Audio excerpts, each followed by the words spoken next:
टुनटुनी चिड़िया अपनी बेटी टुनी के साथ एक जंगल में रहती थी।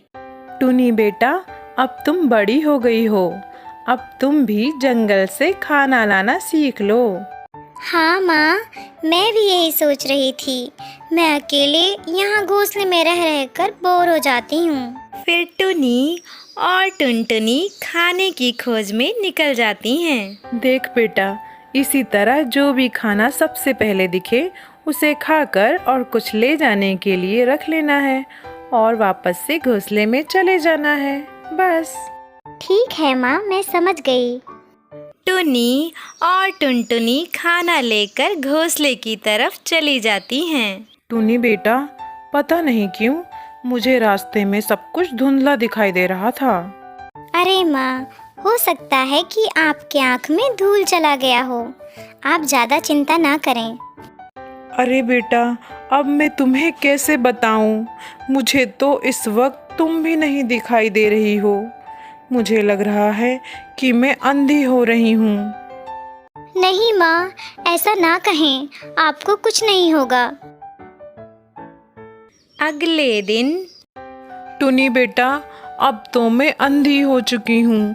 अब तुम्हें अकेले ही खाना लेने जाना होगा।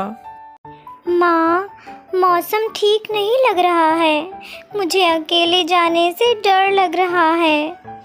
बेटा, हम पंछियों की जिंदगी तो ऐसी ही होती है। मौसम कोई भी हो, खाने के लिए तो घोंसले से निकलना ही पड़ता है। और तुम मेरी बच्ची, तुम्हें भी तो ऐसा करना ही पड़ेगा। मैं समझ गई माँ, मुझे भी पेट भरने के लिए घोंसले से बाहर निकलना ही पड़ेगा। टुनी इतना कहकर घोंसले से खाने की तलाश में निकल जाती है। टुनी एक पेड़ पर बैठकर फल इकट्ठा कर ही रही थी कि आंधी शुरू हो जाती है। आंधी की वजह से टुनी के इकट्ठा किए हुए फल जमीन पर गिर जाते हैं। फिर टुनी फलों को उठाने के लिए जैसे ही उड़ती है, वह आंधी में अपने आप को संभाल नहीं पाती है और आंधी टुनी को दूर जाकर फेंक देती है। टुनी के ऊपर एक डाल गिर जाती है, जिससे कि टुनी वहाँ से हिल भी नहीं पा रही थी। थोड़ी देर बाद जब आंधी खत्म हो जाती है, आज तो कोई ना कोई शिकार मिल ही जाएगा। इतनी तेज आंधी में कोई ना कोई पंछी या उसका अंडा इधर उधर जरूर हुआ होगा। तभी चील को टुनी दिखाई देती है और उसके पास चला जाता है।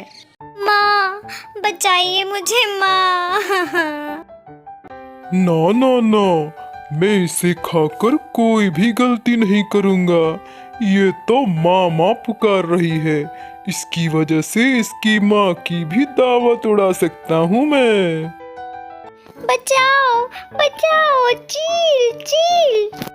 घबराओ नहीं नन्ही चिड़िया, मैं तुम्हें कोई नुकसान नहीं पहुँचाऊंगा। चलो, मैं तुम्हें तुम्हारे घर छोड़ देता हूँ। फिर चील टुनी को लेकर उसके घर चला जाता है। आ गई बेटा, मुझे तुम्हारी बहुत फिक्र हो रही थी। टुनी अपनी माँ को सारी बातें बताती है। चील जी, आपका बहुत बहुत शुक्रिया। कल टुनी का जन्मदिन है। हमारे घोंसले में कल बहुत मेहमान आएंगे। आप भी कल जरूर आइएगा। अरे वाह, मैं तो यहाँ इसका शिकार करने आया था, लेकिन ये तो उल्टा मुझे और चिड़ियों की दावत दे रही है। ऐसा करता हूँ, आज इस अंधी को छोड़ देता हूँ। कल आकर अच्छे से अपना पेट चिड़ियों से भर लूँगा।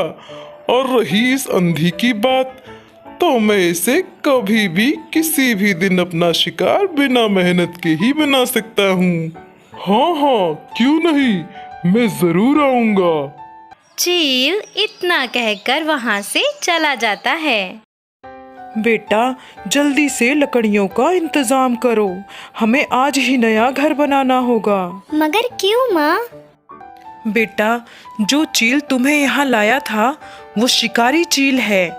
वह हमें खाने ही आया था, लेकिन मैंने उसे बातों में उलझाकर भेज दिया। लेकिन उसने हमारा घर देख लिया है, अब वह हमें नहीं छोड़ेगा। इसलिए हमें जल्दी से दूसरा घर बनाना होगा, जिससे कि वह हमें ना ढूंढ पाए। लेकिन माँ, मैं इतनी जल्दी लकड़ियाँ कहाँ से लाऊंगी? एक बात कहूँ माँ, क्यों ना हम घास का ही घर बना लें? सामने बहुत अच्छी घास लगी है। ठीक है बेटा, लेकिन जल्दी कर। फिर टुनी और टुनटुनी मिलकर घास का नया घर बना लेती हैं और उस घर में चली जाती हैं। फिर चील अपनी प्लानिंग के साथ चिड़िया के पुराने घोंसले में जाता है। अरे, ये घोंसला तो पूरा खाली है। कहाँ गई दोनों चिड़िया? लगता है उस अंधी चिड़िया को मेरे प्लान के बारे में शक हो गया था। धत, बेवकूफ बना दिया उस अंधी ने मुझे, और मैं ज्यादा लालच के चक्कर में छोटी चिड़िया को भी अपना शिकार नहीं बना पाया। माँ, आप सही बोल रही थीं। ये तो हमारा ही शिकार करने आया है। फिर चील चिड़िया को ना देखकर वहाँ से चला जाता है। इस तरह से अंधी चिड़िया अपने अनुभव से अपनी और अपनी बेटी की जान बचा लेती है। तो दोस्तों, अगर वीडियो अच्छी लगी हो तो लाइक कर दीजिए, और अगर हमारे चैनल पे नए हो तो सब्सक्राइब कर दीजिए, ताकि हम आपके लिए ऐसी ही और वीडियोस लाते रहें।